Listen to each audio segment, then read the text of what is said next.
Joining us now is Mike Nelson, a professor of military science at George Mason University. He's a retired Army Special Forces officer who also served as a direct advisor to the CENTCOM commander during the first Trump administration. Mike, welcome. Thank you for coming on. Thank you for having me, Hena. President Trump described that massive mission to rescue both pilots that, of course, were ejected from an airplane or helicopter on Friday. The mission included more than 150 aircrafts. We've been talking about it during the show. It just shows our military might. But what stands out to you about this dangerous mission?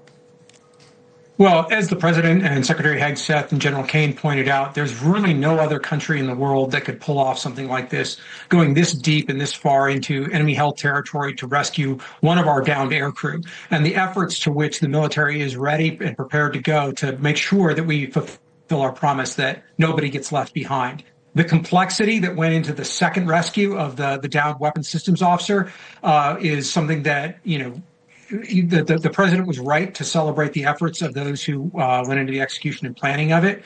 And it was something that required any number of enablers and special operators to be able to pull off. So it's a testament to the professionalism of the Special Operations Task Forces and pararescue jumpers who participated in it.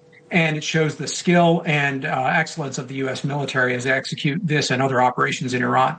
There is no doubt about that. There is something that President Trump said that stuck with me. He revealed that there were some people in his cabinet and the military, like Secretary Pete Hegseth or the Joint Chiefs Chairman, who were not on board with this rescue mission. They were saying it was too dangerous. It was too risky. What do you make of that? Well, I think any kind of operation like this is going to come with a lot of inherent risk. The president talked about the MC-130s, the heavier aircraft that originally infiltrated the force, getting stuck in the desert landing strip. That could have been catastrophic if they'd not had a contingency in place to be able to get out with a lighter Dash 8 aircraft. So anything like this, this was an operation of hundreds of personnel, as we heard, although General Kane kept the president from going into greater specificity on that. Hundreds of personnel involved to rescue one person. If that had gone differently, obviously this could have incurred casualties, but it was the right call to make sure that we brought back all of our personnel, and it went off with extraordinary skill. President Trump at this press conference, and again, I was talking about this with our correspondent, it was a wide-ranging press conference. It lasted over an hour. The president did say he thinks Iranians are negotiating in good faith, but moments later, he doubled down on his threat to target Iran's infrastructure. Here's a little bit of that. Which is it? Are you winding this down? Or are you escalating? I can't tell you. I don't know. I can't tell you. It depends what they do. This is a critical period. They have a period of, till tomorrow at 8 o'clock. We're giving them till tomorrow, 8 o'clock Eastern time. And after that, they're going to have no bridges. They're going to have no power plants. Stone Ages, yeah. So, the same press conference we went to talking about a possible ceasefire to more threats to Iran's infrastructure. Could an escalation like that bring the war to a quicker close, or could it lead to a more prolonged U.S. military engagement?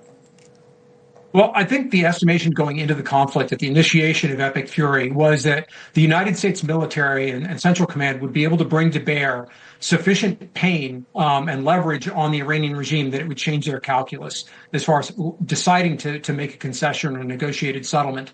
Obviously, if the president decides to execute the next level of targeting after this 8 o'clock deadline tomorrow, then that would probably be intended to bring about the next level of leverage to try to change the calculus. But there's always the question as to whether this elicits the response that we want from the Iranians. As of yet, obviously only the president and his close advisors and those on the Iranian side know exactly what's being discussed between the two. But overtly, both sides seem to be communicating a lack of interest in stepping down from the escalatory ladder. So we'll see, number one, if there is some kind of concession, even in the short term, that comes before this 8 o'clock deadline. And if not, what the president is willing to do. Now, I think some of his rhetoric or some of his statements at the press conference were a little hyperbolic. I don't believe that we have the capability to target every bridge or every power plant within 4 hours. But he's obviously trying to demonstrate that he has commitment and resolve to escalate to the next step if they don't concede. I want to dive into that a bit more because you served as a deputy director for CENTCOM's Commanders Action Group, which provides policy, guidance, and direction to CENTCOM. In your view, would strikes on bridges and power plants be lawful? Would you feel comfortable carrying out an order like that yourself, Mike? Well, I think the discussion about some of the targeting of civilian infrastructure has kind of been into two extremes.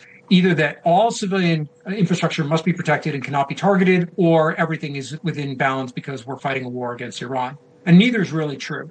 The fact is there are multiple cases where civilian infrastructure will be of dual use. It will be of military utility to the Iranians, and therefore viable for us to target. The roads, the bridges, these are high-speed avenues of approach that can allow the Iranians to reposition military forces or resupply some of their missile batteries or refuel them.